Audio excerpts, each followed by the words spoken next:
Harappan civilisation के खत्म होने के बाद अगले लगभग 1500 सालों में इंडियन सबकॉन्टिनेंट के अलग अलग हिस्सों में बहुत सारी नए बदलाव आए। इसी दौरान ऋग्वेद की रचना भी हुई, जिसे इंडस रिवर और उसकी छोटी नदियों के आसपास रहने वाले लोगों ने कंपोज किया। नॉर्थ इंडिया, डेक्कन प्लाटो और कर्नाटक के कुछ एरियाज में लोग सेटल फार्मिंग कम्युनिटीज बनाने लगे। फार्मर्स के साथ साथ कुछ लोग ऐसे भी थे जो अपने पशुओं के साथ जगह जगह घूमते रहते थे, खासकर डेक्कन और सदर्न रीजन्स में। इस पीरियड में नए तरीके की बरियल प्रैक्टिसेस भी देखने को मिली। सेंट्रल और साउथ इंडिया में लोग बड़े बड़े पत्थरों से स्ट्रक्चर्स बनाने लगे, जिसे मेगालिथ्स कहा जाता था। ये मेगालिथ्स फर्स्ट मिलेनियम बीसीई में बनाए गए और कई बरियल साइट्स में आयरन टूल्स और वेपन्स मिले हैं, जो दिखाता है कि आयरन का इंपॉर्टेंस बढ़ रहा था। लगभग 6th सेंचुरी बीसीई के आसपास कुछ नए डेवलपमेंट सामने आए। इनमें सबसे इंपॉर्टेंट था अर्ली स्टेट्स, किंगडम्स और हत्ता की एम्पायर्स का उदय।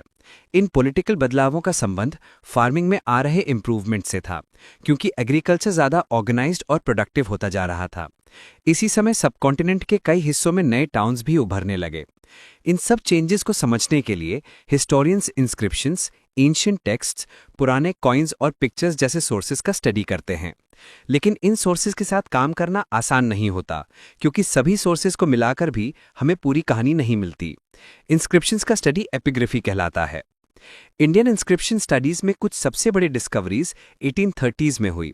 तब जेम्स प्रिंसिप, जो ईस्ट इंडिया कंपनी के मिंट में काम करते थे, उन्होंने दो पुरानी स्क्रिप्ट्स ब्राह्मी और खलोष्ठी को सक्सेसफुली डिसाइफर किया। ये स्क्रिप्ट्स अर्लीस्ट इंस्क्रिप्शंस और कॉइन्स में इस्तेमाल होती थीं। उन्होंने देखा कि कई इंस्क्रिप्शंस में एक राजा का जिक्र है जिसका नाम पियादस्सी था, जिसका मतलब होता है प्लेजेंट टू लुक एट। कुछ और इंस्क्रिप्शंस में से अशोका भी कहा गया, जिसे हम बुद्धिस्ट टेक्स्ट से जानते हैं। प्रिंसिप की मेहनत से स्कॉलर्स इंस्क्रिप्शंस को एंशिएंट टेक्स्ट से कंपेयर कर पाए और अलग अलग रूलिंग फैमिलीज की लिनिएजेस ट्रेस कर पाए। 1900s की शुरुआत तक इंडिया की अर्ली पॉलिटिकल हिस्ट्री का मेन आउटलाइन क्लियर हो चुका था। बाद में हिस्टोरियंस ने सिर्फ राजाओं पर नहीं, बल्कि पॉलिटिक्स, सोसाइटी और इकोनॉमी के बीच के कनेक्शंस को भी समझना शुरू किया। उन्हें रियलाइज हुआ कि ये कनेक्शंस तो थे, लेकिन हमेशा सिंपल या सीधे नहीं थे। 6th सेंचुरी बीसीई के आसपास अर्ली इंडियन हिस्ट्री में बड़े चेंजेस आए। ये समय अर्ली स्टेट्स के राइज का, सिटीज के ग्रोथ का, आयरन के बढ़ते यूज का और मेटल कॉइन्स के शुरू होने के लिए जाना जाता है। इसी पीरियड में नए फिलोसॉफिकल आइडियाज भी उभरे, जैसे बुद्धिज्म और जैनिज्म। अर्ली बुद्धिस्ट और जैना टेक्स्ट्स में 16 बड़े स्टेट्स का जिक्र मिलता है, जिसे महाजनपदास कहते हैं। अलग अलग लिस्ट्स थोड़ी बहुत डिफरेंट हैं, पर कुछ नाम बार बार आते हैं, जैसे वज्जी, मगधा, कोशाला, कुरु, पंचाला, गांधारा और अवंती। ये उस दौरान के सबसे इंपॉर्टेंट महाजनपदास थे। ज्यादातर स्टेट्स किंग्स द्वारा रूल थे, लेकिन कुछ स्टेट्स को लोगों के ग्रुप्स रूल करते थे।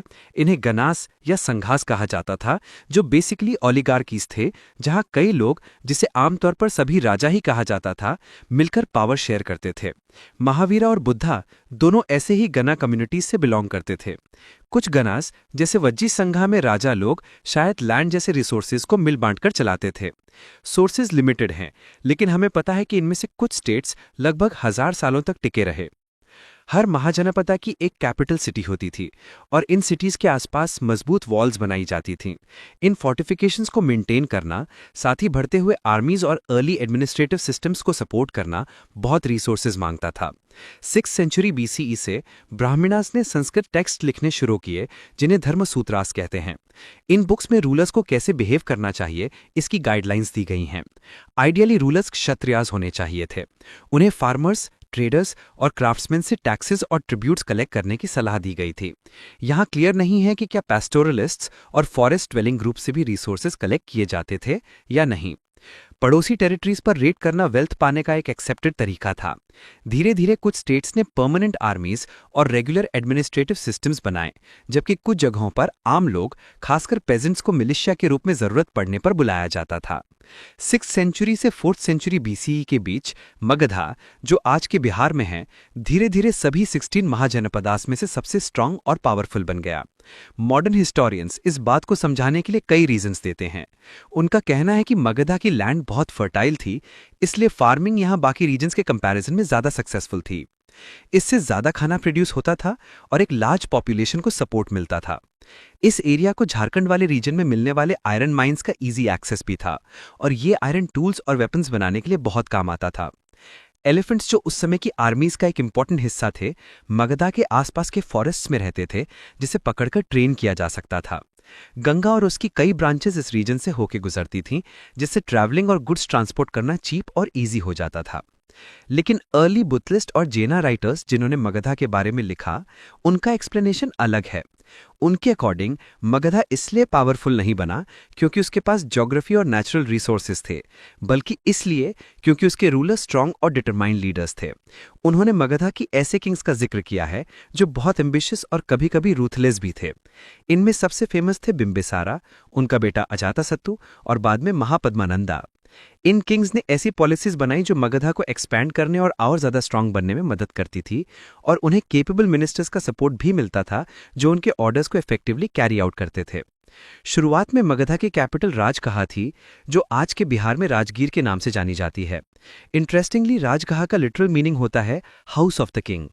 राजगहा एक फोर्टिफाइड टाउन था, मतलब इसके आसपास प्रोटेक्शन के लिए स्ट्रॉन्ग वॉल्स बनी हुई थी और ये हिल्स के बीच में लोकेटेड था, जिससे एनिमीज के लिए अटैक करना और भी मुश्किल हो जाता था।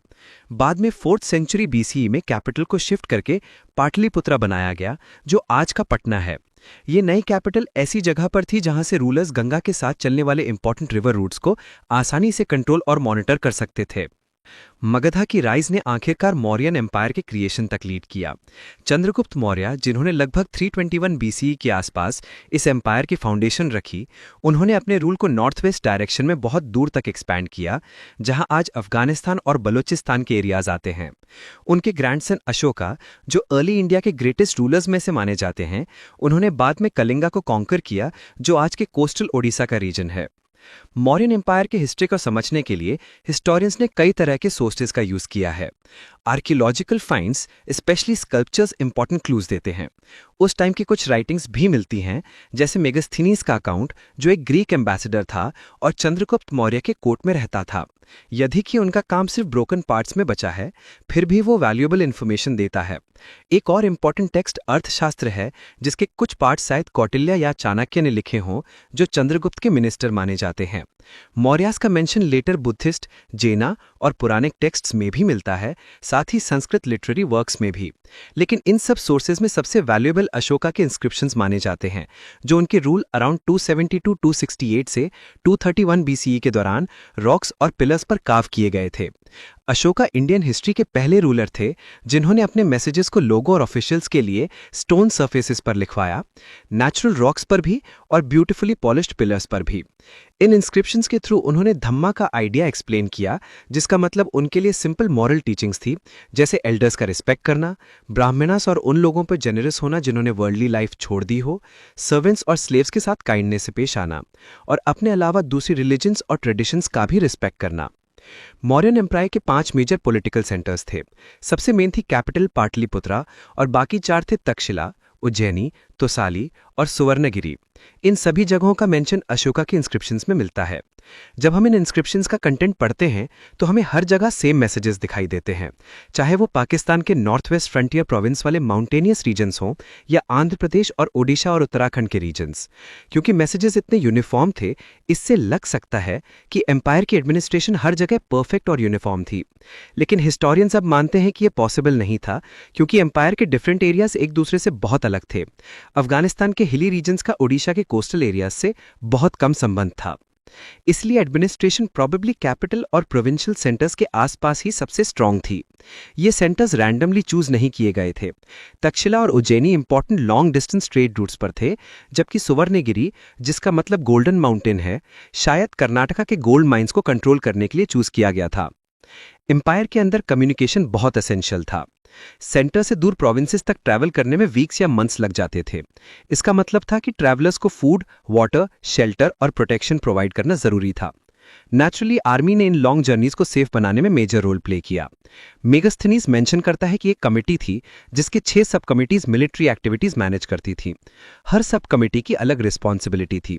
एक नेवी को हैंडल करती थी, एक ट्रांसपोर्ट और सप्लाईज को, एक फुट सोल्जर्स को, एक हॉर्सेस को, चैरियट्स को और लास्ट वाली एलिफेंट्स को सुपरवाइज करती थी। ट्रांसपोर्ट वाली सब कमेटी के काम बहुत वाइड थे। उसे बुलक कार्ट्स अरेंज करने पड़ते थे इक्विपमेंट ले जाने के लिए, सोल्जर्स के लिए फूड और एनिमल्स के लिए फॉडर इकट्ठा करना पड़ता था, और आर्मी को मेंटेन करने के लिए सर्वेंट्स, वर्कर्स और क्राफ्ट्समैन को लाना पड़ता था। अशोका ने अपने एम्पायर को यूनाइटेड रखने के लिए धम्मा की टीचिंग को भी प्रमोट किया। उनके प्रिंसिपल सिंपल थे और हर बैकग्राउंड के लोगों पर अप्लाई होते थे। उनका मानना था कि धम्मा फॉलो करने से लोग इस दुनिया में भी अच्छा जी सकते हैं और नेक्स्ट लाइफ में भी बेनिफिट पा सकते हैं। इस मैसेज को स्प्रेड करने के लिए उन्होंने स्पेशल ऑफिशियल्स अपॉइंट किए, जिन्हें धम्मा महामत्तास कहा जाता था। जब 19th सेंचुरी के हिस्टोरियंस ने पहली बार एंशिएंट इंडियन हिस्ट्री को रिकंस्ट्रक्ट किया, तब मौर्यन एम्पायर उन्हें एक बहुत इंपॉर्टेंट टर्निंग पॉइंट लगा। उस टाइम ब्रिटेन इंडिया पर रूल कर रहा था, तो ये आइडिया कि इंडिया कभी एक लार्ज एम्पायर के अंडर यूनाइटेड थी, एक एक्साइटिंग और इंपॉर्टेंट बात थी। कई इंडियन हिस्टोरियंस ने भी मौर्यास के लार्ज स्टोन स्कल्पचर्स और आर्कियोलॉजिकल रिमेन्स को एडमायर किया, क्योंकि उन्हें ये एक ग्रैंड और पावरफुल एम्पायर का प्रूफ लगते थे। अशोका के इंस्क्रिप्शंस जो उन्हें हार्ड वर्किंग, पावरफुल फिर भी हम्बल दिखाते हैं, अशोका की इंस्क्रिप्शंस जो उन्हें हार्डवर्किंग, पावरफुल और फिर भी हम्बल दिखाती हैं, लेटर रूलर्स के ग्रैंड और सेल्फ प्रेजिंग टाइटल से बिल्कुल डिफरेंट लगती थीं। इसी वजह से 20th सेंचुरी के नेशनलिस्ट लीडर्स ने भी अशोका को एक इंस्पायरिंग फिगर के रूप में देखा। लेकिन हमें एम्पायर को क्लोजली भी देखना चाहिए। मॉडर्न एम्पायर लगभग 150 साल तक चला, जो इंडियन हिस्ट्री के थाउजेंड्स ऑफ ईयर्स के कंपैरिजन में ज़्यादा लंबा टाइम नहीं है। और अगर हम अशोका की इंस्क्रिप्शंस के मैप को ध्यान से देखें, तो पता चलता है कि एम्पायर पूरे इंडियन सबकॉन्टिनेंट को कवर नहीं करता था। जो एरियाज टेक्निकली मौर्यन रूल के अंडर थे, उनमें भी कंट्रोल हर जगह सेम लेवल का नहीं था। और जब एम्पायर खत्म हुआ, 2nd सेंचुरी BCE तक सबकॉन्टिनेंट के डिफरेंट पार्ट्स में कई नए किंगडम्स और चीफडम्स उभर गए, जो दिखाता है कि एम्पायर का इन्फ्लुएंस ज़्यादा देर तक नहीं टिक पाया। इन द डेक्कन और सदर्न रीजन्स ऑफ इंडिया, नए किंगडम्स और चीफडम्स धीरे धीरे बढ़े और स्टेबल और वेल्दी बन गए। इनमें चोला, चेरा और पांड्या जैसे शासक शामिल थे, जो एक रीजन में राज करते थे, जिसे पुराने समय में तमिलकम कहा जाता था। ये एरिया सिर्फ आज के तमिलनाडु तक सीमित नहीं था, बल्कि केरला और आंध्र प्रदेश के कुछ हिस्सों को भी कवर करता था। इन अर्ली सदर्न स्टेट्स के बारे में हमें कई सोर्सेस से पता चलता है, जिनमें से सबसे मशहूर हैं अर्ली तमिल संगम पोएम्स, जो उनके चीफ्स, उनकी वेल्थ और वो अपनी रिसोर्सेस कैसे शेयर करते थे, सब डिस्क्राइब करती हैं। एंशिएंट टेक्स्ट्स जैसे अर्थशास्त्र भी हमें अर्ली स्टेट्स की एडमिनिस्ट्रेशन और मिलिट्री ऑर्गेनाइजेशन के बारे में बहुत कुछ बताते हैं। एक इंटरेस्टिंग डिस्क्रिप्शन बताता है कि आर्मी के लिए एलिफेंट्स को कैसे पकड़ा जाता था। इस टेक्स्ट के मुताबिक स्पेशल फॉरेस्ट गार्ड्स साथ ही उन लोगों के साथ जो एलिफेंट्स को पालने में ट्रेंड थे, जैसे कि उनके पैर बांधना, फॉरेस्ट बाउंड्रीज गार्ड करना और उनकी देखभाल करना, वाइल्ड एलिफेंट हर्ड्स का पीछा करते थे। वो 5 या 7 ट्रेंड फीमेल एलिफेंट्स का यूज करते थे, ताकि वाइल्ड एलिफेंट्स को अट्रैक्ट करके ट्रैप किया जा सके। वो हर्ड के यूरिन और डंग के निशानों का पीछा करके उनकी लोकेशन तक पहुंचते थे। ग्रीक राइटर्स ने भी कहा है कि मॉडर्न रूलर्स ने एक बहुत बड़ी आर्मी मेंटेन की थी, 6 लाख फुट सोल्जर्स, 30,000 हॉर्समैन और 9,000 एलिफेंट्स। कई हिस्टोरियंस इसे एग्जैजरेशन मानते हैं, लेकिन अगर ये सच होता तो इसका मतलब था कि राजा को इतनी बड़ी सेना को चलाने के लिए फूड, वाटर, इक्विपमेंट, पैसे और काफी सारे वर्कर्स की जरूरत होती। इन अर्ली सदर्न चीफडम्स के शुरुआती समय में चीफ अक्सर एक पावरफुल आदमी होता था। उसकी अथॉरिटी कभी हेरिडिटरी होती थी, कभी नहीं, लेकिन वो ज़्यादातर अपने रिलेटिव्स और फॉलोअर्स की सपोर्ट पर डिपेंड करता था। उसकी ड्यूटीज़ में इंपॉर्टेंट रिचुअल्स करना, अपने लोगों को वॉर में लीड करना और कम्युनिटी के अंदर होने वाले झगड़ों को सुलझाना शामिल था। चीफ्स किंग्स की तरह प्रॉपर टैक्सेस कलेक्ट नहीं करते थे। इसके बजाय लोग उन्हें गिफ्ट्स देते थे और चीफ्स इन गिफ्ट्स को अपने सपोर्टर्स में बांटकर उनकी लॉयल्टी बनाए रखते थे। इन चीफडम्स में रेगुलर आर्मीज या लार्ज ग्रुप ऑफ ऑफिशियल्स नहीं होते थे, जैसा कि लेटर किंगडम्स में मिले। कई चीफ्स और किंग्स, खासकर सतावाहनाज जो वेस्टर्न और सेंट्रल इंडिया में राज करते थे, और शाकाज जो सेंट्रल एशिया से आए और नॉर्थ वेस्टर्न और वेस्टर्न इंडिया में सेटल हुए, लॉन्ग डिस्टेंस ट्रेड से बहुत पैसा कमाते थे। उनकी अर्ली सोशल बैकग्राउंड्स हमेशा क्लियर नहीं थीं, लेकिन पावर मिलने के बाद वो अपना सोशल स्टेटस बढ़ाने की कोशिश करते थे। एक कॉमन तरीका ये था कि वो अपने आप को किसी मशहूर देवता से जोड़ लेते या डिवाइन फेवर का दावा करते। ये डिवाइन या सेमी डिवाइन इमेज सबसे क्लियरली कुशानास के केस में दिखती है, जो 1st सेंचुरी BCE से 1st सेंचुरी CE तक सेंट्रल एशिया से लेके नॉर्थ वेस्ट इंडिया तक एक बहुत बड़ा एम्पायर चलाते थे। उनके कॉइन्स, इंस्क्रिप्शंस और स्कल्पचर्स से हमें पता चलता है कि वो किस तरह का किंगशिप लोगों के सामने प्रेजेंट करना चाहते थे। कुशाना रूलर्स की ह्यूज स्टैचूज मठ यानी कि मथुरा के पास और अफगानिस्तान में श्राइन्स में मिली हैं। ये मैसिव इमेजेस दिखाती हैं कि कुशान किंग्स चाहते थे कि लोग उन्हें गॉड लाइक बींग्स के रूप में देखें। कई कुशान रूलर्स ने देवपुत्र का टाइटल लिया, जिसका मतलब है सन ऑफ गॉड। ये आइडिया शायद चाइनीज एम्परर्स से इंस्पायर्ड था, जो अपने आप को सन्स ऑफ हेवन कहते थे। 4वीं सेंचुरी सी तक और भी बड़े किंगडम्स जैसे गुप्ता एम्पायर उभर कर आए। इन किंगडम्स काफी हद तक सामंतास पे डिपेंड करते थे, जो पावरफुल आदमी होते थे और लोकल रिसोर्सेज इंक्लूडिंग लैंड पर उनका कंट्रोल होता था। सामंता से उम्मीद होती थी कि वो लॉयल रहेंगे, राजा का सम्मान दिखाएंगे और जरूरत पड़ने पर मिलिट्री हेल्प भी देंगे। अगर कोई सामंता बहुत पावरफुल हो जाता तो वो खुद किंग बन सकता था, और अगर कोई किंग वीक होता तो वो किसी और ज्यादा पावरफुल रूलर के सामने एक सामंता की तरह बिहेव करने पर मजबूर हो सकता था। गुप्ता रूलर्स के बारे में हमें उनके कॉइन्स, लिटरेचर और इंस्क्रिप्शन से काफी कुछ पता चलता है।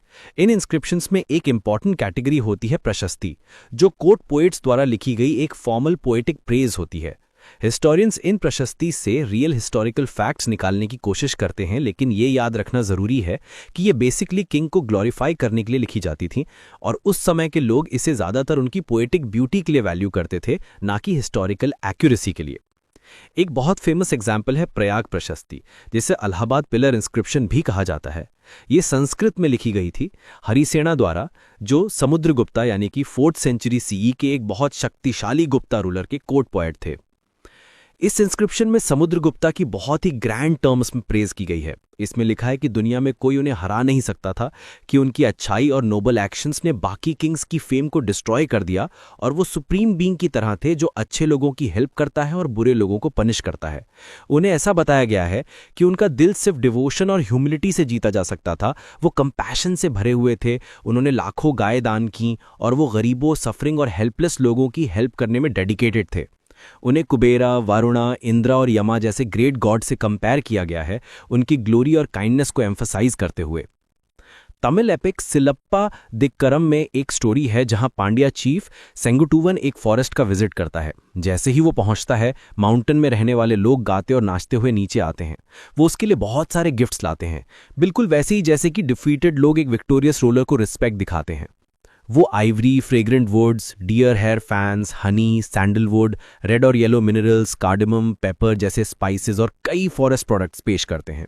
वो coconuts, mangoes, medicinal plants, onions, sugar cane, flowers, areca nuts और फ्रूट्स भी लाते हैं। उनके साथ वो baby tigers, elephants, lions, monkeys, bears, deer, peacocks, parrots और कई और क्रीचर्स भी लेकर आते हैं। ये गिफ्ट्स रिस्पेक्ट और लॉयल्टी के सिंबल्स थे। चीफ इन आइटम्स का यूज रिचुअल्स में, अपने फॉलोअर्स को सपोर्ट करने में, ट्रेड के लिए और अपनी अथॉरिटी को स्ट्रांग करने के लिए करता था। पीपल एंशिएंट टाइम्स के अपने खुद के आइडियाज थे किंग्स और रूलर्स के बारे में। हमें हमेशा नहीं पता चलता कि आम लोग असल में क्या सोचते थे, क्योंकि उन्होंने अपने एक्सपीरियंसेस लिखकर नहीं छोड़े। इंस्क्रिप्शन ज्यादातर किंग्स के बारे में बताते हैं, कॉमन पीपल के बारे में नहीं। इसीलिए हिस्टोरियंस पुरानी स्टोरी कलेक्शंस जैसे जातकास और पंचतंत्र में क्लूज ढूंढते हैं। ये स्टोरीज ओरिजिनली आम लोगों द्वारा सुनाई जाती थीं और बाद में लिखी गईं। जातकास, जो पाली में 1st मिलेनियम सीई के बीच लिखे गए, हमें बहुत सारे हिंट्स कहते हैं। एक जातका स्टोरी, जिसका नाम गंडातिंदु जातका है, में एक क्रूअल किंग के सब्जेक्ट्स को बहुत दुख होता हुआ दिखाया गया है। बुजुर्ग आदमी और औरतें, किसान, कैटल हर्डर्स, गांव के लड़के और हत्ता की जानवर तक सभी दुखी थे। राजा छुपकर गांव में जाता है उनके ओपिनियन सुनने के लिए, पर सब उसको कर्स करते हैं क्योंकि उनके गांव में रात को डाकू हमला करते हैं और दिन में टैक्स कलेक्टर्स परेशान करते हैं। जिंदगी इतनी मुश्किल हो जाती है कि विलेजर्स अपने घर छोड़कर जंगल भाग जाते हैं। ये स्टोरी दिखाती है कि किंग और उसके लोगों, खासकर गांव वालों के बीच संबंध अक्सर टेंस होते थे, क्योंकि राजे को पैसा चाहिए होता था और वो हैवी टैक्सेस लगाता था, जबकि फार्मर्स को उन्हें चुकाने में तकलीफ होती थी। जंगल भागना एक तरीका था इन प्रॉब्लम से बचने का। इसी के साथ नए तरीके अपनाए जाने लगे ताकि फूड प्रोडक्शन बढ़े और ज्यादा टैक्स कलेक्ट किया जा सके। एक बड़ा बदलाव प्लाव एग्रीकल्चर का फैलना था। 6ठी सदी बीसीई के आसपास गंगा और कावेरी की फर्टाइल रिवर वैलीज में लोग प्लाउज का इस्तेमाल करने लगे ताकि ज्यादा फसल उगाई जा सके। आयरन टिप्ड प्लाउज बहुत काम आए क्योंकि वो सॉफ्ट फर्टाइल मिट्टी को आसानी से खोद सकते थे, खासकर अच्छी रेनफॉल वालों इलाकों में। गंगा वैली के कुछ हिस्सों में फार्मर्स ने ट्रांसप्लांटेशन टेक्निक से राइस उगाना शुरू किया। पहले बीज एक जगह बोया जाता था, फिर जब छोटे पौधे उग जाते तो उन्हें उखाड़कर पानी से भरे खेत में दोबारा लगाया जाता था। ये मेथड टायरिंग था, पर राइस प्रोडक्शन बहुत तेज बढ़ जाता था और सैपलिंग्स के बचने के चांसेस ज्यादा होते थे। लेकिन आयरन प्लाउज हर जगह नहीं यूज होते थे। ड्राई रीजन्स जैसे पंजाब और राजस्थान के कुछ हिस्सों में प्लाउ एग्रीकल्चर 20वीं सदी तक कॉमन नहीं हुआ। नॉर्थ ईस्ट और सेंट्रल इंडिया के हिली और फॉरेस्टेड एरियाज में लोग प्लाउ के बजाय हो यूज करते थे, क्योंकि हो एग्रीकल्चर वहां के लैंडस्केप के लिए ज्यादा सही था। एक और तरीका प्रोडक्शन बढ़ाने का इरिगेशन था। लोगों ने वेल्स, टैंक्स और कभी-कभी कैनल्स बनाई ताकि पानी फील्ड्स तक पहुंच सके। कभी पूरी कम्युनिटीज मिलकर ये स्ट्रक्चर्स बनाती थीं और कभी पावरफुल इंडिविजुअल्स या राजे ये काम करवाते थे। राजे अपने काम इंस्क्रिप्शंस में लिखवाकर ये भी दिखाते थे कि वो अपने सब्जेक्ट्स के लिए कंसर्न्ड हैं। एक मशहूर एग्जाम्पल गुजरात का सुदर्शना लेक है। ये लेक पहले एक मौर्यन ऑफिशियल ने बनवाया था। बाद में एक तेज स्टॉर्म ने इसकी दीवारें तोड़ दी और सारा पानी बह गया। शका रूलर रुद्रदमन ने अपने पैसे से इसको रिपेयर करवाया और इस बात को 2nd सेंचुरी सीई के आसपास एक संस्कृत इंस्क्रिप्शन में लिखवाया। इसी रॉक पर 5th सेंचुरी सीई का एक और इंस्क्रिप्शन बताता है कि एक गुप्ता रूलर ने फिर से लेक को रिपेयर करवाया। राजे ऐसे काम इसलिए करते थे क्योंकि इरिगेशन से क्रॉप प्रोडक्शन बढ़ता था और इससे उनकी रेवेन्यू भी बढ़ जाती थी। जितने भी नए टूल्स और टेक्निक्स आए, उनके फायदे सबको बराबर नहीं मिले। धीरे धीरे रूरल सोसाइटी ज्यादा अनइक्वल होती गई। बुद्धिस्ट स्टोरीज लैंडलेस लेबरर्स का जिक्र करती हैं जो दूसरों के फार्म्स पर काम करते थे, छोटे किसान जो थोड़ी सी जमीन रखते थे और बड़े लैंड ओनर्स जो बहुत सारी लैंड कंट्रोल करते थे। पाली टेक्स्ट में गहपति शब्द बड़ा किसान या छोटा लैंड ओनर के लिए यूज होता है। गहपति आमतौर पर हाउस होल्ड का मास्टर होता था। लैंड, एनिमल्स, सर्वेंट्स और फैमिली मेंबर्स सब पर उसका कंट्रोल था। कभी कभी ये शब्द शहरों के रिच मर्चेंट्स के लिए भी यूज होता था। विलेज हेडमैन, जो अक्सर वेल्दी फैमिलीज से होता था और जिसका पोजीशन कभी कभी बाप से बेटे को मिल जाता था, गांव में एक इंपॉर्टेंट शख्स बन जाता था। उसके पास दूसरे विलेजर्स पर काफी कंट्रोल था। अर्ली तमिल लिटरेचर जैसे संगम पोएम्स भी विलेजेस में अलग अलग ग्रुप्स का जिक्र करती हैं। बड़े लैंड ओनर्स को वेल्ललार, प्लाउमैन को उजवार और स्लेव्स को अधिमाई कहा जाता था। ये डिफरेंसेस शायद इसलिए थे क्योंकि लोगों का लैंड, फार्म लेबर और नई टेक्नोलॉजीज तक एक्सेस अलग अलग था। जैसे जैसे लैंड इंपॉर्टेंट होता गया, बाउंड्री डिस्प्यूट्स भी बढ़ने लगे और लीगल टेक्स्ट इन डिस्प्यूट्स को सॉल्व करने के तरीके डिस्कस करने लगे। मनुस्मृति, जो संस्कृत का एक मशहूर एंशिएंट लॉ बुक है और 2nd सेंचुरी बीसीई से 2nd सेंचुरी सीई के बीच लिखा गया, किंग को बाउंड्री डिस्प्यूट सॉल्व करने के इंस्ट्रक्शंस देता है। वो किंग को सलाह देता है कि वो छुपकर बाउंड्रीज के नीचे स्टोन्स, बोन्स, काउ हेयर, ऐश, ब्रोकन पॉट्स, ब्रिक्स, पेबल्स और दूसरी चीजें जो सड़ती नहीं हैं दबा दे ताकि फ्यूचर डिस्प्यूट्स सॉल्व किए जा सकें। ये बाउंड्री मार्कर्स कितने इफेक्टिव थे ये हम सिर्फ गेस कर सकते हैं, पर ये दिखाते हैं कि रूरल सोसाइटी में लैंड कितना इंपॉर्टेंट होता जा रहा था। From the early centuries of the common era, बहुत सारे किंग्स और रूलर्स ने लैंड को गिफ्ट के रूप में देना शुरू किया और इन डोनेशंस को इंस्क्रिप्शंस में रिकॉर्ड किया जाता था। कुछ इंस्क्रिप्शंस स्टोन पर कार्व्ड होती थीं, लेकिन ज्यादातर कॉपर प्लेट्स पर लिखी जाती थीं, जो फिर उन लोगों या इंस्टीट्यूशंस को दे दी जाती थीं जिसे लैंड ग्रांट मिलता था, प्रूफ के रूप में। ज्यादातर land grants temples, religious teachers और ब्राह्मणास को दिए जाते थे और इंस्क्रिप्शंस यूजुअली संस्कृत में होती थीं। बाद में लगभग 7th सेंचुरी के बाद कुछ इंस्क्रिप्शंस में मेन अनाउंसमेंट संस्कृत में होता था और डिटेल्स तमिल या तेलुगु जैसी लोकल लैंग्वेजेस में होती थीं। एक ऐसे ही इंस्क्रिप्शन एक मशहूर क्वीन प्रभावती गुप्ता से मिलती है। Prabhavati Gupta famous Gupta emperor Chandragupta second की बेटी थीं, जो 375 से 415 सीई तक रूल करते थे। उनकी शादी दूसरे पावरफुल रूलिंग फैमिली वकाटकाज में हुई थी, जो डेक्कन रीजन में रूल करते थे। एंशिएंट संस्कृत लॉ बुक्स के हिसाब से विमेन को इंडिपेंडेंटली लैंड ओन करने की परमिशन नहीं थी, लेकिन प्रभावती गुप्ता की इंस्क्रिप्शन क्लियरली दिखाती है कि वो खुद लैंड की ओनर थीं और उसके पास वो अथॉरिटी भी थी कि वो लैंड डोनेट कर सकती थीं।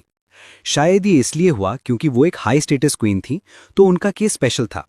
ये भी सजेस्ट करता है कि लीगल टेक्स्ट्स में लिखे स्ट्रिक्ट रूल्स हमेशा रियल लाइफ में फॉलो नहीं होते थे। उसकी इंस्क्रिप्शन हमें विलेज लाइफ की एक झलक भी देती है। रूरल पॉपुलेशन में ब्राह्मणास, ऑर्डिनरी फार्मर्स और बाकी लोग शामिल थे, जिसे किंग या उसके ऑफिशियल्स को अलग अलग तरह का प्रोड्यूस देना पड़ता था। इंस्क्रिप्शन से पता चलता है कि जब प्रभावती ने एक विलेज को चंद्रस्वामिन नाम के रिलीजियस टीचर को गिफ्ट किया, तो सारे विलेजर्स, हाउस होल्डर्स, फार्मर्स और ब्राह्मणास अपने नए मास्टर के ऑर्डर्स मानने के लिए एक्सपेक्टेड थे और उन्हें वही टैक्सेस और ड्यूज देने थे जो पहले किंग को देते थे। इस तरह के लैंड ग्रांट्स इंडिया के कई रीजन्स में मिले हैं, लेकिन सब एक जैसे नहीं थे। कुछ जगह पर सिर्फ छोटे प्लॉट्स दिए जाते थे, जबकि कुछ जगह पर बहुत बड़े areas of uncultivated land donate किए जाते थे। रिसिपिएंट को दिए गए राइट्स भी अलग अलग थे। हिस्टोरियंस अभी भी डिबेट करते हैं कि इन लैंड ग्रांट्स का मतलब क्या था। कुछ हिस्टोरियंस कहते हैं किंग न्यू एरियाज में एग्रीकल्चर को एनकरेज करने के लिए लैंड देते थे। कुछ के हिसाब से ये ग्रांट्स दिखाते हैं कि रॉयल पावर वीक हो रही थी। जैसे जैसे किंग्स अपने समंताज या पावरफुल चीफ्स पर कंट्रोल खोना शुरू कर रहे थे, वो लॉयल्टी बाय करने के लिए लैंड गिफ्ट करते थे। कुछ हिस्टोरियंस तो ये भी कहते हैं कि किंग्स अपनी इंस्क्रिप्शंस में खुद को एक्सट्रीमली पावरफुल और सुपर ह्यूमन दिखाते थे, क्योंकि असल में उनकी अथॉरिटी कम हो रही थी और वो अपनी इमेज स्ट्रांग दिखाना चाहते थे। हर्षचरिता, जो किंग हर्षवर्धना की बायोग्राफी है और 7th सेंचुरी में उनके पोएट बणा भट्ट ने लिखी, विंध्या रीजन के एक फॉरेस्ट के पास वाले छोटे विलेज की लाइफ का एक रेयर डिस्क्रिप्शन देती है। इसमें दिखाया गया है कि फार्मर्स छोटे छोटे राइस फील्ड्स को डिवाइड कर रहे थे और प्लाव की जगह स्पीड्स का ज़्यादा यूज हो रहा था, क्योंकि लैंड घास से भरा हुआ था और मिट्टी बहुत हार्ड और ब्लैक थी, जिससे प्लाव चलाना मुश्किल हो जाता था। लोग ट्री बार्क के बंडल्स, फूलों से भरे सैक्स, फ्लैक्स और हेम्प के बंचेस, बहुत सारा Honey, peacock feathers, wax रीट्स, wooden logs और घास ले जाते हुए दिखाई देते हैं। विलेज वुमेन पास के गांव में जाकर फॉरेस्ट से इकट्ठा किए फूड्स भरी बास्केट्स बेचने जाती थीं। ये सब दिखाता है कि इन विलेजेस में लोगों के पास कई तरह के ऑक्यूपेशंस थे। कुछ फार्मिंग करते थे, कुछ फॉरेस्ट प्रोड्यूस कलेक्ट करते थे और कुछ सेल के लिए गुड्स प्रिपेयर करते थे। प्रभावती गुप्ता की इंस्क्रिप्शन विलेज में प्रोड्यूस होने वाली चीज़ों की एक डिटेल्ड लिस्ट भी देती है। इसमें कहा गया है कि रिलीजियस टीचर को हिडन ट्रेजर्स, डिपॉजिट्स, बड़े छोटे टैक्सेस सबका राइट होगा और विलेज सोल्जर्स और पुलिसमैन की विजिट से फ्री होगा। उन्हें ट्रैवलिंग ऑफिशियल्स के लिए ग्रास, एनिमल हाइड्स, जिन्हें सीड बनाने के लिए यूज करते थे, चारकोल, फ्लावर्स, मिल्क और दूसरी चीजें सप्लाई नहीं करनी पड़ेंगी। विलेज रॉयल राइट्स जैसे सॉल्ट डिगिंग या माइंस कंट्रोल से भी फ्री होगा। ऐसे लैंड गिफ्ट्स को अक्सर अग्रहारास कहा जाता था। अग्रहारा एक ऐसा लैंड ग्रांट होता था जिसमें ब्राह्मणा को टैक्स नहीं देना पड़ता था, बल्कि वो खुद विलेजर्स से टैक्स कलेक्ट करता था। इन ग्रांट से हमें फार्मर्स और स्टेट के बीच का रिलेशन समझने में मदद मिलती है। हालांकि कई ग्रुप्स किंग्स के डायरेक्ट कंट्रोल से बाहर रहते थे। इन ग्रुप्स में पैस्टोरलिस्ट्स, मछली पकड़ने वाले लोग, हंटर्स और वॉन्डरिंग या सेमी सेटल क्राफ्ट्समैन शामिल थे। ये लोग अपनी डेली लाइफ के रिटन रिकॉर्ड्स बहुत कम छोड़ते थे, इसीलिए हमें इनके बारे में ज्यादा पता नहीं है। From around 6th century BCE Indian subcontinent के अलग अलग हिस्सों में कई नए सिटीज ग्रो होने लगे। इनमें से बहुत से शहर पावरफुल महाजनपदास की कैपिटल्स थे। लगभग सभी बड़े टाउन्स इंपॉर्टेंट ट्रैवल और ट्रेड रूट्स पर डेवलप हुए। कुछ सिटीज जैसे पाटलिपुत्रा रिवर्स के किनारे थे, कुछ जैसे उज्जैनी मेजर लैंड रूट्स पर थे और कुछ जैसे पुहार समुद्र के पास थे और सी जर्नीज के स्टार्टिंग पॉइंट्स बन गए। मथुरा जैसे शहर ट्रेड, कल्चर और पॉलिटिक्स का बहुत ही एक्टिव सेंटर बन गया। इन सिटीज में किंग्स और रिच लोग फोर्टिफाइड एरियाज के अंदर रहते थे। ये प्लेसेस मॉडर्न टाउन्स के नीचे हैं, इसलिए आर्कियोलॉजिस्ट्स को हड़प्पन साइट्स की तरह यहां एक्सटेंसिवली डिग करना मुश्किल होता है। फिर भी उन्होंने बहुत सारी चीजें ढूंढ निकाली हैं। इनमें एक शाइनी फिनिश वाली खूबसूरत pottery, northern black polished ware शामिल है जो वेल्दी लोग यूज करते थे। उन्हें gold, silver, copper, bronze, ivory, glass, shell और टेराकोटा से बने ऑर्नामेंट्स, टूल्स, वेपन्स, वेसल्स और फिगरीन्स भी मिले। हर सिटी की अपनी एक यूनिक स्टोरी थी। जैसे पाटलिपुत्रा एक छोटे से विलेज पाटलीग्रामा के रूप में शुरू हुआ। 5th सेंचुरी BCE में मगधा के रूलर्स ने अपनी कैपिटल राजागाह से यहां शिफ्ट करके इसका नाम पाटलिपुत्रा रख दिया। 4th सेंचुरी BCE तक ये मौर्यन एम्पायर की कैपिटल बन गया और एशिया के सबसे बड़े शहरों में से एक था। बाद में इसका इंपॉर्टेंस कम हो गया जब Chinese pilgrim Xuanzang 7th century CE में यहां आया और उसने सिटी को रुइंस में देखा और सिर्फ कुछ लोग ही वहां रहते थे। मथुरा की एक स्कल्पचर भी सिटी लाइफ के बारे में क्लूज देती है। इमेज के बेस पर एक प्राकृत इंस्क्रिप्शन मिलता है जिसमें लिखा है कि नागापिया नाम की एक औरत, जो धर्माका नाम की एक गोल्डस्मिथ की वाइफ थी, उसने ये इमेज एक श्राइन में इंस्टॉल करवाई। ये बताता है कि ऑर्डिनरी क्राफ्ट्समैन और उनके परिवार भी रिलीजियस डोनेशंस कर सकते थे। 2nd सेंचुरी BCE तक कई सिटीज में छोटी इंस्क्रिप्शंस मिलती हैं जिसे वोटिव इंस्क्रिप्शंस कहा जाता है। इनमें उन लोगों के नाम लिखे होते थे जो रिलीजियस प्लेसेस को गिफ्ट्स डोनेट करते थे और कभी-कभी उनकी प्रोफेशन भी मेंशन होती थी। इन इंस्क्रिप्शंस से हमें पता चलता है कि टाउन्स में बहुत तरह के वर्कर्स थे। Washerman, weavers, scribes, carpenters, potters, goldsmiths, blacksmiths, officials, religious teachers, merchants और किंग्स। कभी कभी क्राफ्ट्समैन और मर्चेंट्स के ग्रुप्स का भी जिक्र मिलता है जिन्हें गिल्ड्स या श्रेणीज कहा जाता था। ये गिल्ड्स शायद रॉ मटेरियल्स कलेक्ट करते, प्रोडक्शन मैनेज करते और फिनिश्ड गुड्स बेचते होंगे। क्राफ्ट्समैन ने रिच अर्बन कस्टमर्स की डिमांड पूरी करने के लिए बहुत सारे आयरन टूल्स यूज किए होंगे। वोटिव इंस्क्रिप्शन सिंपली टेम्पल्स या मोनेस्ट्रीज को दिए गए गिफ्ट्स को रिकॉर्ड करती थीं। 6th सेंचुरी BCE से लैंड और रिवर रूट्स सब कॉन्टिनेंट के अलग अलग पार्ट्स को कनेक्ट करते थे। ये रूट्स इंडिया के बाहर तक जाते थे, लैंड से सेंट्रल एशिया तक और सी रूट से east Africa, north Africa, west Asia, south east Asia और चाइना तक। रूलर्स अक्सर इन रूट्स को कंट्रोल करने की कोशिश करते थे और ट्रैवलर्स को प्रोटेक्शन देने के बदले शायद पैसा चार्ज करते होंगे। इन रूट्स का यूज करने वाले लोगों में पैडलर्स शामिल थे जो छोटी छोटी गुड्स लेकर जगह जगह चलते थे। बड़े मर्चेंट्स बुलॉक कार्ट्स और पैक एनिमल्स के साथ ट्रैवल करते थे। सेलर्स भी होते थे जो रिस्की सी जर्नीज पर निकलते थे, लेकिन उन्हें बहुत ज्यादा प्रॉफिट मिल सकता था। काफी सक्सेसफुल मर्चेंट्स बहुत रिच बन जाते थे। तमिल में उन्हें मसत्तुवान कहा जाता था और प्राकृत में सेत्थीस और सत्तवाहास। बहुत सारे goods in long distance networks के थ्रू ट्रांसपोर्ट होते थे। आइटम्स जैसे salt, grain, cloth, metal ores, finished metal objects, stone, timber और मेडिसिनल प्लांट्स एक रीजन से दूसरे रीजन तक जाते थे। पेपर स्पेशली फेमस था और रोमन एम्पायर में हाईली वैल्यूड था। इंडियन टेक्सटाइल्स और मेडिसिनल प्लांट्स भी वहां बहुत पॉपुलर थे और ये अरेबियन सी क्रॉस करके मेडिटेरियन रीजन तक भेजे जाते थे। एज ट्रेड और एक्सचेंज बढ़ने लगे, कॉइन्स का यूज भी ग्रो होने लगा। इंडिया में सबसे पुराने कॉइन्स पंच मार्क्ड कॉइन्स कहलाते हैं। ये सिल्वर और कॉपर से बने होते थे और लगभग 6th सेंचुरी BCE के आसपास बनने लगे। इन्हें पंच मार्क्ड इसलिए कहा जाता है क्योंकि इन पर अलग अलग सिंबल्स पंच या स्टैम्प किए जाते थे। आर्कियोलॉजिस्ट्स ने ये कॉइन्स इंडिया के कई साइट्स पर पाए हैं।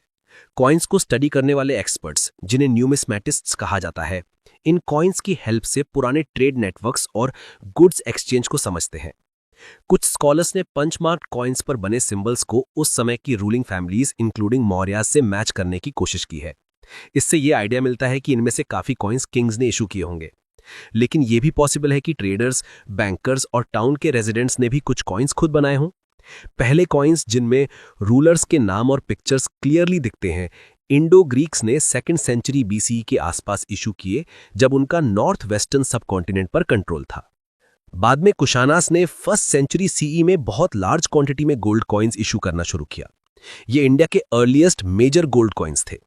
इनका वेट लगभग वही था जो रोमन एम्परर्स और पार्थियन किंग्स ऑफ ईरान के गोल्ड कॉइन्स का था। ये कुशाना कॉइन्स नॉर्थ इंडिया और सेंट्रल एशिया तक के एरियाज में मिले हैं। गोल्ड कॉइन्स का इतनी बड़ी मात्रा में यूज दिखाता है कि इस पीरियड में बहुत बड़े और वैल्यूएबल इकोनॉमिक ट्रांजैक्शंस हो रहे थे।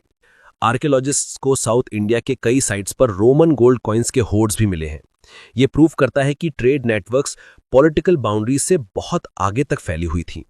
साउथ इंडिया कभी रोमन एम्पायर का हिस्सा नहीं था, फिर भी दोनों रीजन्स के बीच स्ट्रॉन्ग ट्रेडिंग लिंक्स थे। कॉइन्स ट्राइबल रिपब्लिक्स ने भी बनाए। एक एग्जाम्पल यौध्यास का है, जो पंजाब और हरियाणा रीजन में 1st सेंचुरी CE के आसपास एक्टिव थे। आर्कियोलॉजिस्ट ने thousands of copper coins discover किए हैं जो यौध्यास ने इशू किए थे, जो दिखाता है कि वो ट्रेड और इकोनॉमिक एक्टिविटीज में एक्टिवली पार्टिसिपेट करते थे। एंशिएंट इंडिया के सबसे ब्यूटीफुल और pure gold coins Gupta Kings ने इशू किए। Early Gupta gold coins specially अपनी हाई प्योरिटी के लिए फेमस है। इन कॉइन्स ने लॉन्ग डिस्टेंस ट्रेड को इजी बनाया और इंक्रीज्ड इकोनॉमिक एक्टिविटी से किंग्स को इनकम भी मिली। लेकिन 6th सेंचुरी CE के बाद आर्कियोलॉजिस्ट्स को गोल्ड कॉइन्स बहुत कम मिलते हैं। हिस्टोरियंस इसके रीजन पर अग्री नहीं करते। कुछ कहते हैं कि वेस्टर्न रोमन एम्पायर कोलैप्स होने पर लॉन्ग डिस्टेंस ट्रेड कम हो गया। इससे पहले जो रीजन्स और स्टेट्स ट्रेड से रिच हो रहे थे वो कम प्रॉस्परस हो गए और गोल्ड कॉइन्स का यूज रिड्यूस हो गया। लेकिन कुछ हिस्टोरियंस आर्ग्यू करते हैं कि सिचुएशन अलग थी। उनके अकॉर्डिंग इस टाइम में नए टाउन्स और नए ट्रेड रूट्स ग्रो हो रहे थे। वो ये भी पॉइंट आउट करते हैं कि इस पीरियड की गोल्ड कॉइन्स कम मिले हैं, लेकिन इंस्क्रिप्शंस और टेक्स्ट्स में कॉइन्स का मेंशन अब भी मिलता है। मतलब कॉइन्स यूज हो रहे थे, बस लोग उन्हें होर्ड या बरी नहीं कर रहे थे, इसलिए आर्कियोलॉजिस्ट्स को कम कॉइन्स मिल पाते हैं। 1st सेंचुरी CE में एक ग्रीक सेलर ने पेरिप्लस ऑफ द एरिथ्रियन सी नाम की बुक लिखी। पेरिप्लस का मतलब होता है सेलिंग अराउंड और एरिथ्रियम का मतलब होता है रेड सी का ग्रीक नाम। इस टेक्स्ट में वो प्रेजेंट डे केरला की मालाबार कोस्ट का डिस्क्रिप्शन देता है। वो बताता है कि फॉरेन ट्रेडर्स के बड़े शिप्स यहां आते थे क्योंकि यहां पेपर और मालाबैथ्रियम बहुत ज्यादा अमाउंट में मिलता था। उसके मुताबिक शिप्स इंपोर्टेड आइटम्स जैसे coins, topaz, antimony, coral, raw glass, copper, tin और लेड लेकर आते थे। मालाबार कोस्ट से वो pepper, pearls, ivory, silk cloth, transparent precious stones, diamonds, sapphires और टर्टोइस शेल लेकर वापस जाते थे। आर्कियोलॉजिस्ट्स ने तमिलनाडु के कोदुममनल जैसे प्लेसेस पर बीड मेकिंग वर्कशॉप्स का एविडेंस भी पाया है। शायद लोकल ट्रेडर्स वहां से प्रेशियस स्टोन्स कलेक्ट करके कोस्टल पोर्ट्स तक ले जाते थे, जहां से वो अब्रॉड भेजे जाते थे। आर्थर ने शायद ये सारी चीजें इसलिए लिस्ट की हैं ताकि सेलर्स और मर्चेंट्स को ये पता हो कि इन मार्केट्स में क्या खरीदा और बेचा जा सकता है। न्यूमिस्मेटिक्स यानी कॉइन्स का स्टडी हिस्टोरियंस को ये समझने में हेल्प करता है कि कॉइन्स किस मटेरियल के बने थे, उन पर कैसे डिजाइन्स और राइटिंग्स थीं और वो कहाँ मिलते हैं। इससे हमें एंशिएंट इकोनॉमीज और ट्रेड सिस्टम्स को क्लियरली समझने में हेल्प मिलती है। पुरानी इंस्क्रिप्शंस को समझने के लिए हिस्टोरियंस को सबसे पहले ये फिगर आउट करना होता है कि उन पर एक्चुअली क्या लिखा हुआ है। ये काफी मुश्किल होता है क्योंकि हजारों साल पहले यूज होने वाली स्क्रिप्ट्स आज हम जो लिखते हैं उनसे बिल्कुल अलग दिखते थे। आज की ज्यादातर इंडियन स्क्रिप्ट्स एक एंशिएंट स्क्रिप्ट ब्रह्मी से आए हैं। यही स्क्रिप्ट अशोका के ज्यादातर इंस्क्रिप्शंस में यूज हुई थी। 1700s के एंड से यूरोपियन स्कॉलर्स ने इंडियन पंडित्स की हेल्प से मॉडर्न स्क्रिप्ट्स जैसे बंगाली और देवनागरी, जिसमें हिंदी लिखी जाती है, को ओल्डर और ओल्डर राइटिंग सैंपल से कंपेयर करके पीछे की तरफ काम करना शुरू किया। पहले कई स्कॉलर्स को लगा कि अर्ली इंस्क्रिप्शंस संस्कृत में लिखे गए थे, लेकिन अर्लीस्ट इंस्क्रिप्शंस एक्चुअली प्राकृत में थे, जो एक सिंपलर लैंग्वेज थी। सालों के पेशेंट काम के बाद एपिग्राफिस्ट्स में से जेम्स प्रिंसिप ने 1838 में अशोका के इंस्क्रिप्शंस का ब्रह्मी स्क्रिप्ट पढ़ लिया। एक और एंशिएंट स्क्रिप्ट खरोश थी, जो नॉर्थ वेस्ट रीजन में यूज होती थी। उसका समझना एक अलग स्टोरी है। आर्कियोलॉजिस्ट्स को इंडो ग्रीक किंग्स के कॉइन्स मिले, जो 2nd to 1st centuries BCE के आसपास इस रीजन पर रूल करते थे। इन कॉइन्स पर किंग्स के नाम ग्रीक और खरोश थी, दोनों स्क्रिप्ट्स में लिखे होते थे। यूरोपियन स्कॉलर्स ग्रीक पढ़ सकते थे, इसलिए उन्होंने दोनों स्क्रिप्ट्स के लेटर्स को कंपेयर किया। जैसे अ की साउंड दोनों स्क्रिप्ट्स में सेम नाम लाइक एपोलोडोटस में मिलती थी। जब प्रिंसिप ने यह दिखाया कि खरोष्टी इंस्क्रिप्शंस की लैंग्वेज भी प्राकृत है, तब स्कॉलर्स ने लॉन्गर इंस्क्रिप्शंस भी समझना शुरू कर दिया। हिस्टोरियंस इंस्क्रिप्शंस को कैसे यूज करते हैं, ये समझने के लिए हम अशोका की 2 इंस्क्रिप्शंस को क्लोजली देख सकते हैं। इंटरेस्टिंग बात यह है कि इंस्क्रिप्शंस में अशोका नाम डायरेक्टली लिखा हुआ नहीं मिलता। उसकी जगह किंग ने अपने लिए टाइटल्स यूज किए हैं, जैसे देवनमपिया, जिसका मतलब है बिलवेड ऑफ द गॉड्स, और पियदासी, जिसका मतलब है प्लेजेंट टू लुक एट। कुछ और इंस्क्रिप्शंस में अशोका का नाम और ये टाइटल साथ में भी मिलते हैं। इन सारे इंस्क्रिप्शंस को कंपेयर करके उनके कंटेंट, स्टाइल, लैंग्वेज और हैंडराइटिंग टाइप को देखकर एपिग्राफिस्ट ने कंक्लूड किया कि सभी इंस्क्रिप्शंस एक ही किंग ने इशू किए थे। एक इंस्क्रिप्शन में अशोका कहता है कि पहले वाले किंग्स के पास अपने ऑफिशियल से रिपोर्ट्स लेने के प्रॉपर अरेंजमेंट्स नहीं थे। लेकिन जब हम अशोका से पहले के किंग्स के बारे में सोचते हैं तो हमें यह पढ़ना होता है कि क्या ये पूरी तरह सच है। हिस्टोरियंस को हमेशा जज करना होता है कि इंस्क्रिप्शंस का स्टेटमेंट एक्यूरेट, बिलीवेबल या फिर एग्जैजरेशन हो सकता है। कभी कभी इंस्क्रिप्शंस में ब्रैकेट्स के अंदर कुछ वर्ड्स ऐड किए जाते हैं। एपिग्राफिस्ट ये वर्ड्स सिर्फ मीनिंग क्लियर करने के लिए ऐड करते हैं, पर उन्हें बहुत केयरफुल रहना पड़ता है ताकि ओरिजिनल राइटर का एक्चुअल मीनिंग बदल ना जाए। इस इंस्क्रिप्शन में अशोका कहता है कि उसने एक सिस्टम बनाया है जिसमें पतिवेदिकास यानी रिपोर्टर्स उसे हमेशा लोगों की प्रॉब्लम्स की इन्फॉर्मेशन देंगे, चाहे वो खा रहा हो, अपने प्राइवेट रूम्स में हो, बेडरूम में हो, काउ शेड में हो, पैलिनक्विन में ट्रैवल कर रहा हो या गार्डन में रिलैक्स कर रहा हो। वो क्लेम करता है कि वो हर जगह अपने लोगों की प्रॉब्लम्स को सॉल्व करेगा। पतिवेदिका का ट्रांसलेशन रिपोर्टर दिया गया है, लेकिन उनकी रोल आज के जर्नलिज्म वाले रिपोर्टर्स से बहुत अलग होगा। हिस्टोरियंस को और भी सवाल सोचने पड़ते हैं। अगर अशोका के ऑर्डर्स सिटीज के पास या मेजर रूट्स के किनारे रॉक्स पर लिखे गए थे, तो क्या सच में ऑर्डिनरी लोग रुककर उन्हें पढ़ते होंगे? ज्यादातर लोग पढ़ लिख नहीं सकते थे, और पूरे सबकॉन्टिनेंट के लोग प्राकृत को समझते होंगे ये भी जरूरी नहीं। और अगर वो ऑर्डर्स पढ़ भी लेते या सुन भी लेते, तो क्या वो उन्हें फॉलो करते? इन सब क्वेश्चन से पता चलता है कि इंस्क्रिप्शंस को समझना हमेशा स्ट्रेट फॉरवर्ड नहीं होता। एक फेमस अशोकन इंस्क्रिप्शन को अक्सर इस बात की निशानी माना जाता है कि किंग को एक वायलेंट कॉन्क्वेस्ट के बाद बहुत दुख हुआ और वॉर के प्रति उसका एटीट्यूड बदल गया। लेकिन जब हम सिचुएशन को केयरफुली देखते हैं तो बातें कॉम्प्लिकेटेड लगती हैं। अशोका के इंस्क्रिप्शंस प्रेजेंट डे ओडिशा के कई पार्ट्स में मिले हैं, लेकिन वो स्पेसिफिक इंस्क्रिप्शन जिसमें उसका दर्द दिखाया गया है वो उस रीजन में नहीं मिला जहां एक्चुअल कॉन्क्वेस्ट हुआ था। ये कई क्वेश्चंस रेस करता है। क्या इसका मतलब ये है कि रीसेंट वॉर का पेन वहां के लोगों के लिए बहुत सेंसिटिव था और अशोका ने डिसाइड किया कि ये मैसेज वहां डिस्प्ले ना किया जाए? हिस्टोरियंस श्योर नहीं है, पर इन सब पॉसिबिलिटीज को कंसिडर करना पड़ता है जब वो इंस्क्रिप्शंस को इंटरप्रेट करते हैं। कभी इंस्क्रिप्शंस हमें पास्ट के बारे में वो सब कुछ नहीं बताती जो हम जानना चाहते हैं। बहुत सारी लिमिटेशंस होती हैं जो हमें उनसे मिलने वाले इन्फॉर्मेशन को पूरी तरह से समझने से रोकती हैं। कुछ केसेस में पत्थर या मेटल पर लिखे गए लेटर्स बहुत हल्की तरह से कार्व किए गए होते हैं, इसलिए एक्सपर्ट्स के लिए उन्हें सही तरह से पढ़ना मुश्किल हो जाता है। बहुत सी इंस्क्रिप्शंस तो टूट चुकी होती हैं या डैमेज हो चुकी होती हैं, जिससे कुछ शब्द या अक्षर मिसिंग होते हैं। और जब इंस्क्रिप्शन पूरी भी होती है तब भी कुछ वर्ड्स का एग्जैक्ट मीनिंग समझना आसान नहीं होता, खासकर जब वो शब्द किसी एक पर्टिकुलर रीजन या एक स्पेसिफिक टाइम पीरियड में ही यूज होते थे। जब आप एपिग्राफिस्ट्स के जर्नल्स देखते हो तो पता चलता है कि वो एक ही इंस्क्रिप्शन को पढ़ने और समझने के अलग अलग तरीके पर हमेशा डिबेट और डिस्कशन करते रहते हैं। अब तक हजारों इंस्क्रिप्शंस मिल चुकी हैं, लेकिन उन सबको पूरी तरह से पढ़ा, पब्लिश या ट्रांसलेट नहीं किया गया है।